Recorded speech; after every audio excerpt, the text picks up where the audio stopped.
already seeing how good the 2019 NBA draft class is just from these past couple years. But today we have an article here from Bleacher Report where they redraft the 2019 NBA draft. So we're going to be going through the top 10 picks. I'll be ranking each one of their picks and see if they had a good pick or if it was bad. This article was done by Andy Bailey. So let's see what they got. So yeah, we're going to skip all of these because Cam Reddish at 30. Cam Reddish at 30. That's pretty crazy.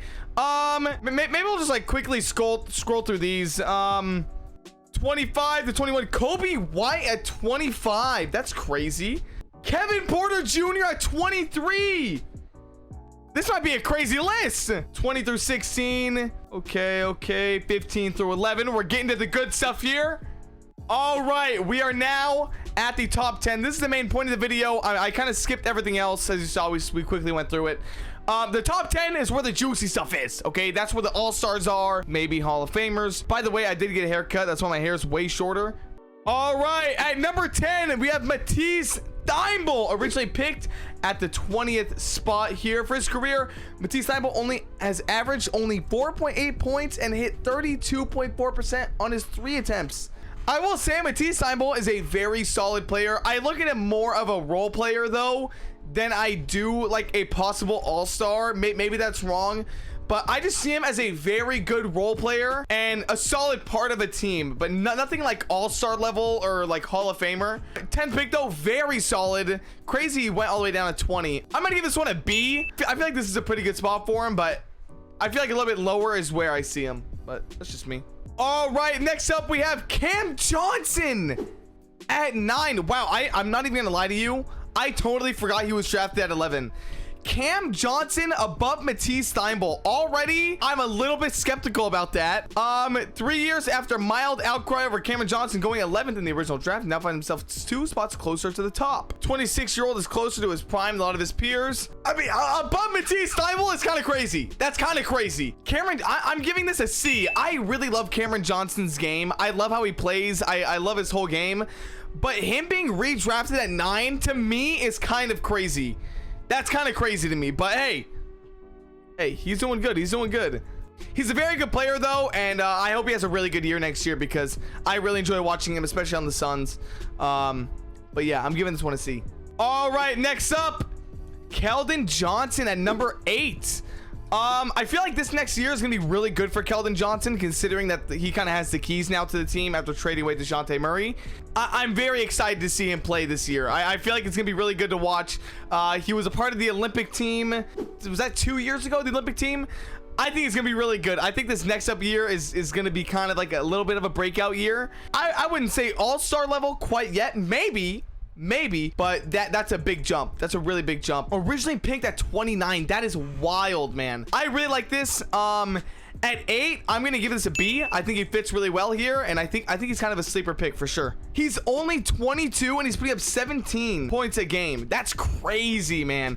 I am very excited to see Kelden Johnson and Victor Wembanyama play together, man. That's crazy. All right, next up we have Brandon Clark at number 7. What I'm noticing is a lot of these redraft, this top 10 are in like the 20 ranges. Very good. I don't really have many things to say about Brandon Clark, to be completely honest with you, but him jumping up to 7, I mean, it shows how good the Grizzlies were last year. It mainly just shows that, especially, you know, for those games that didn't have John Morant, they still stuck it out and they still played very well. And I think that's very important, and he's definitely a key player for them, and I think will 100% improve in the next years. At 7 though, I'm giving this a D. I'm not gonna lie, because to me, I would rather personally have Kelden Johnson rather than Brandon Clark. I'm not gonna lie, my camera died and I completely forgot where I left off. Brandon Clark though, I think I rated this one a D. I can't remember.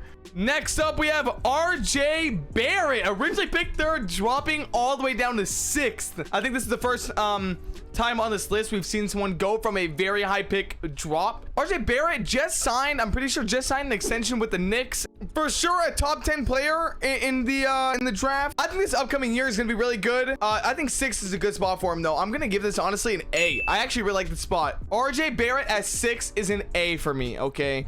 I think it's a good spot for him. I actually like this pick a lot. Next up we have Tyler Herro.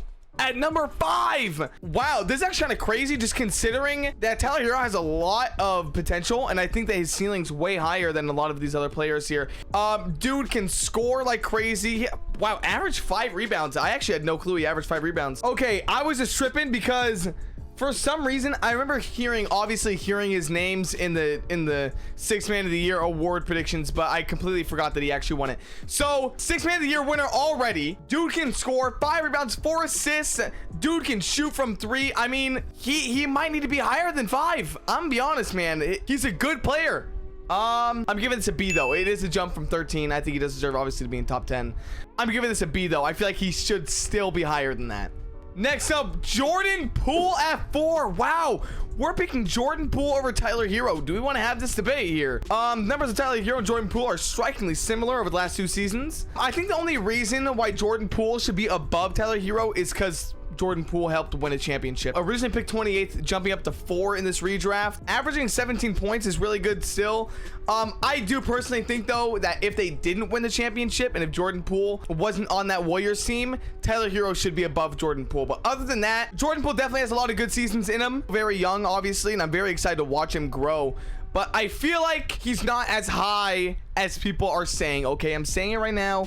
I think soon for sure he's gonna get there, but for now, let's chill. Let's just relax a little bit. Okay, my dumbass forgot to rate this one, so I'm giving it a D because I personally believe that Tyler Herro should be above Jordan Poole on this list. Enjoy the video. All right, next up we're getting into top 3 territory, man. Darius Garland jumps up from 5 to 3. The Cleveland Cavaliers rebuild feels a bit ahead of schedule. This article was written before the Donovan Mitchell trade, so their rebuild's done. They're done rebuilding. They're contending now. This past season was a legitimate breakthrough. 21 points, 8.6 assists, and 2.6 threes per game, along with almost a 40% three-point percentage. Dude is amazing. If I'm not mistaken, he re-signed as well, right? Didn't he re-sign like a max? I'll put it up on the screen if he did.